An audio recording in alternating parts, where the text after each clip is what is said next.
Hi നമ്മൾ ഇന്നലെ free മാർക്കറ്റിനാണ് video ചെയ്തിട്ടുണ്ടായിരുന്നു. അതിൽ മാർക്ക് ചെയ്ത് വെച്ച ഡിമാൻഡ് സോണിന് തന്നെയാണ് ഇന്ന് പിന്നെ റിജക്ഷൻ കാണുന്നത്. ഇന്നലെ വീഡിയോയിൽ മാർക്ക് ചെയ്ത് വെച്ച പ്രീവിയസ് ലോ ലിക്വിഡിറ്റി ഇൻഡോസ് നടന്നിട്ടുണ്ടായിരുന്നു. അപ്പോൾ അതിനർത്ഥം എന്താണ്? അതിനർത്ഥം അവിടെ നിന്ന് ബൈയോഡേഴ്സ് കുറേ ഉണ്ടായിരുന്നെന്നാണ്. അപ്പോൾ അവിടെ നിന്ന് കുറേ ബയേഴ്സ് സ്ട്രെങ്ത് കാണിച്ചിട്ടുണ്ട്. ഇന്ന് എന്നിട്ട് ഏഷ്യൻ സെഷനിൽ എന്താണ് നമുക്ക് കാണുന്നത്? ഒരു സെല്ലേഴ്സ് ട്രാപ്പാണ് അവിടെ നമുക്ക് നോക്കുമ്പോൾ കാണുന്നത്. മാർക്കറ്റ് സെല്ലേഴ്സിന് ട്രെൻഡ് ലൈൻ കാണിച്ച് കൊടുത്തിട്ടുണ്ട്. അവിടെ നിന്ന് സെല്ല് ചെയ്തോ എന്ന് പറഞ്ഞ് കൊടുത്തിട്ടുണ്ട്. എന്നിട്ട് എന്ത് പറ്റിയത്? അവരുടെയൊക്കെ എസ് എൽ അവിടെ ഉണ്ടാവുന്നത് അങ്ങോട്ട് തന്നെ മാർക്കറ്റ് പോയി. അവരുടെയൊക്കെ എസ് എൽ അടുപ്പിച്ചിട്ടുണ്ടായിരുന്നു. ട്രാപ്പാണ് അതൊക്കെ നമ്മൾ മനസ്സിലാക്കണം. ഏഷ്യൻ സിസ്റ്റമിൽ ഇതേപോലെ മിക്കതും ട്രാപ്പ് വരാറുണ്ട്.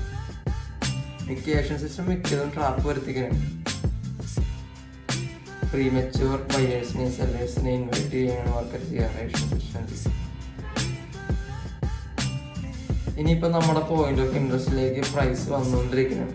നമുക്ക് അവിടെ നിന്ന് ലണ്ടൻ സെഷനിൽ റിജക്ഷൻ വല്ലതും കാണുന്നുണ്ടെങ്കിൽ നമുക്ക് അവിടെ നിന്ന് എൻട്രി നോക്കാം. അപ്പോൾ നമുക്ക് എൻട്രിക്ക് വേണ്ടി വെയിറ്റ് ചെയ്യണം. ഇപ്പം